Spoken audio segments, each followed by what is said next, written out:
Bismillahirrahmanirrahim. Hello guys, this is Mohsin Azam interacting with you from my YouTube channel Business Innovation. Today we are going to start the second part of our Planning Engineer and Primavera tutorial of our lesson number 3rd. So today we will start with the suspension and resumption of works. So under subclass 8.8 suspension of work, the engineer at any time instructs the contractor to suspend the progress of part or whole work. During the suspension, the contractor shall protect, store and such part of the work against any deterioration, loss or damage. The engineer can also notify the cause of the suspension. If the cause is notified and is responsibility of the contractor, then subclass 8.9, 8.10 and 8.11 shall not be applied. So at any point of time, the engineer can instruct the contractor to suspend a part or complete progress. During the suspension, the contractor will be responsible to protect the project or the part of project from the damages. The engineer can notify the suspension reason, but if the suspension is the responsibility of the contractor, then as we discuss here 8.9, 8.10 and 8.11 shall not be applicable. What is actually 8.9? 8.9 is for the contract is consequences of suspension. If the contractor suffer delay or incur cost for complying with the engineer instruction under subclass 8.8, the contractor shall give notice to the engineer and will be entitled for the extension of time under clause 8.4 and for the payment of such cost under subclass 20.1 contractor claims. So if the engineer suspend the work as we discuss here under subclass 8.1, and if the contractor face the delay or the incur cost due to suspension, then he will be entitled for the extension of time under subclass 8.4 and for the payment also, and he should have to submit the claim under subclass 20.1, which is contractor claims. And what is 8.10? The payment for the plant and material in the event of suspension. Contractor shall be entitled for the payment of the value of the plant or material which have not delivered to the site. So he will also be entitled for the payment of the material, or he will also be entitled for the payment of plant or material which is not delivered to the site. But here we have further two conditions. If the work on plant or delivery of the plant or material has been suspended more than 28 days. So if the delivery or the work on the plant is suspended more than 28 days, he will be entitled for the payment of this plant. The second condition is if the contractor mark the plant as a employee property in accordance with the engineer instruction. So once the contractor mark the plant or material as a employer property, but it will be based on the engineer instruction, then he will be entitled for the payment in case of suspension. 8.11 prolonged suspension.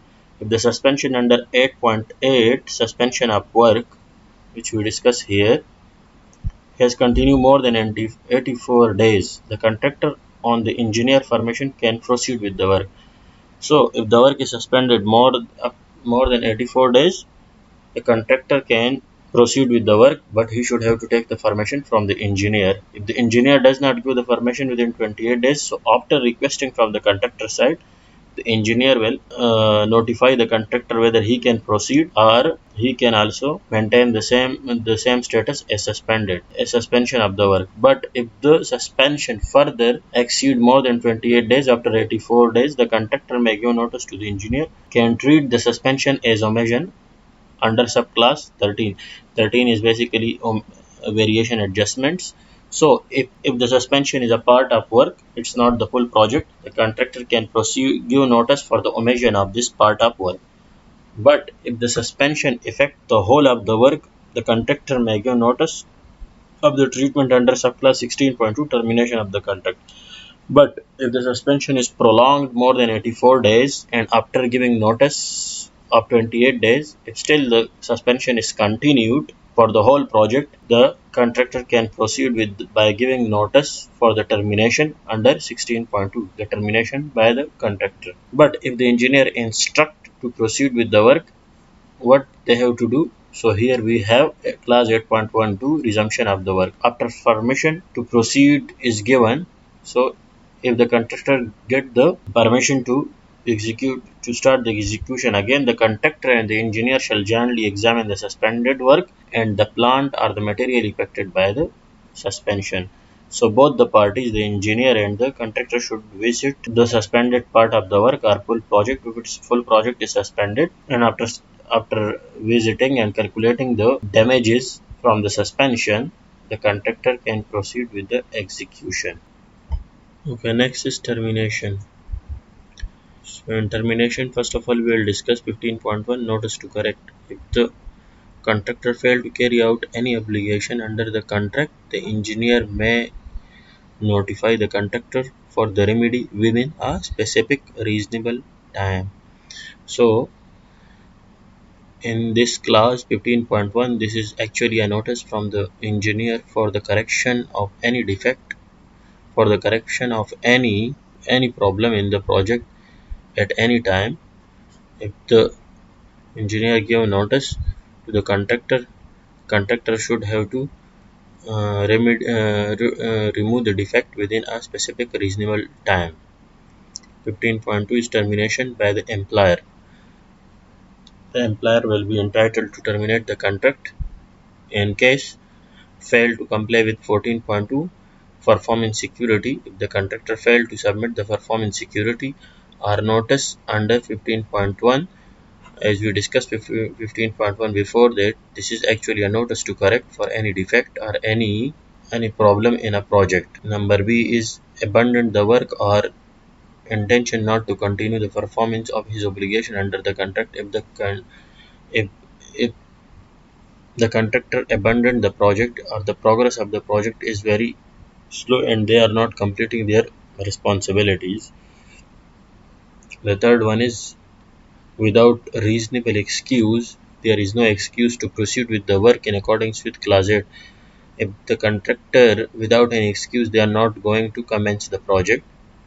And number second is to comply with a notice issued under subclass 7.5 and 7.6.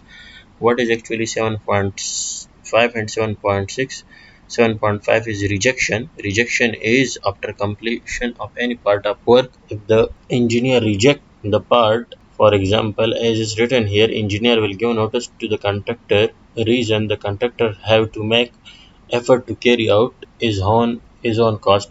So if the engineer reject any part of the work, the contractor have to correct all the problems in the project with his own cost. And remedial is, as is written here, engineer may instruct to replace any material or re-execute the work or any work which is required for safety of work occur due to accident or unforeseeable event.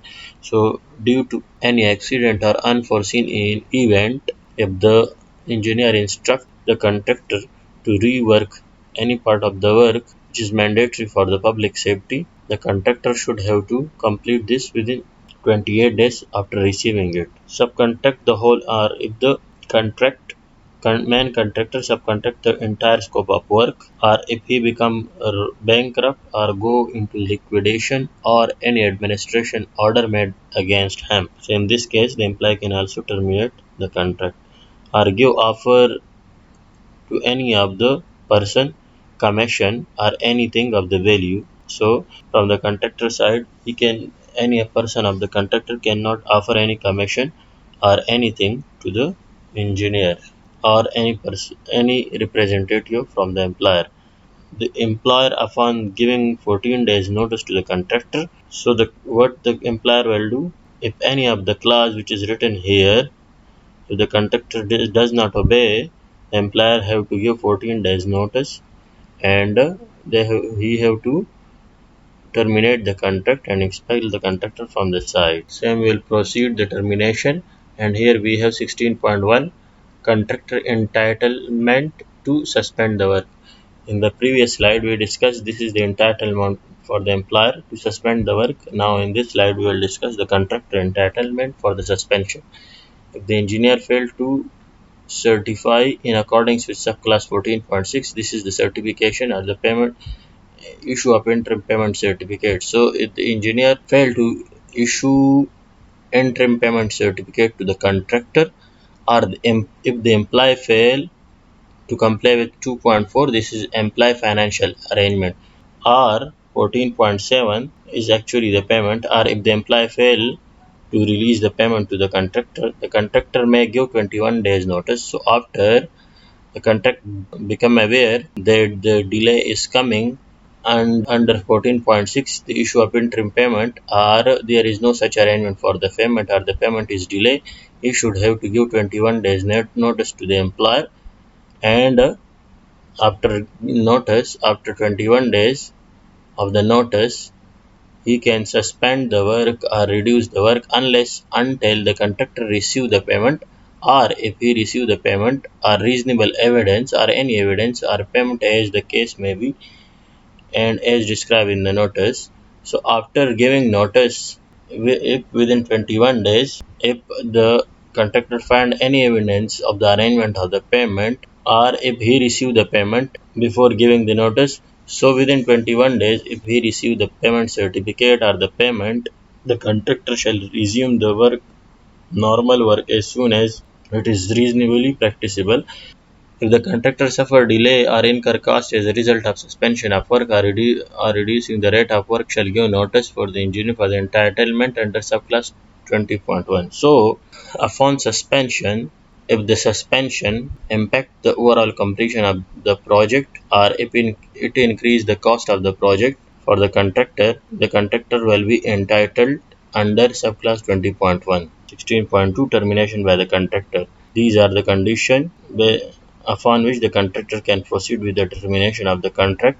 So here it's written contractor entitlement to terminate the contract. A contractor does not receive the reasonable evidence within 42 days after giving the notice under subclass 16.2. As it's written here, that the contractor should have to give 21 days notice to the engineer or to the employer for the payment. But if he does not receive any evidence within 42 days after giving the notice under 16.1, or fail to comply with subclass 2.4, this is employer financial arrangement, for the finance of the project, he can suspend the work. Engineer fail within 56 days after receiving a statement and supporting document to issue the relevant payment certificate. So after receiving the statement and the documents from the contractor, if within 56 days the engineer failed to give the payment certificate to the contractor does not receive the amount due under the interim payment within 42 days after the expiry of the time stated in the 14.7 with which the payment is to be made. So after expiry of the time which the contractor mentioned for the payment, if it surpasses 42 days after expiry, the contractor can proceed with the termination of the contract. The employee shall substantially fail to perform his if there is any failure from the employee side to perform his obligation, then the contractor have the right to suspend or terminate the project. The employer failed to comply with 61.6, this is contract agreement. So after awarding the contract to the contractor, if the employee fail to sign the contract with the contractor, prolonged suspension affect the whole of the work as described in 8.11. Prolongation suspension, as we discussed in the previous slides, that if the suspension is prolonged more than 84 days, the contractor is entitled to suspend the work, or if it is the complete project, he is entitled to terminate the project after prolonged suspension. If the employee become bankrupt or go into liquidation, or has received or administration order made against him, or if the employee become bankrupt, or if they are going to dissolve the company, or if he receive any order from the government, then the contractor, upon giving 14 days notice to the engineer, terminate the contract. So in all the cases, the contractor can proceed with the termination by giving 14 days notice to the engineer.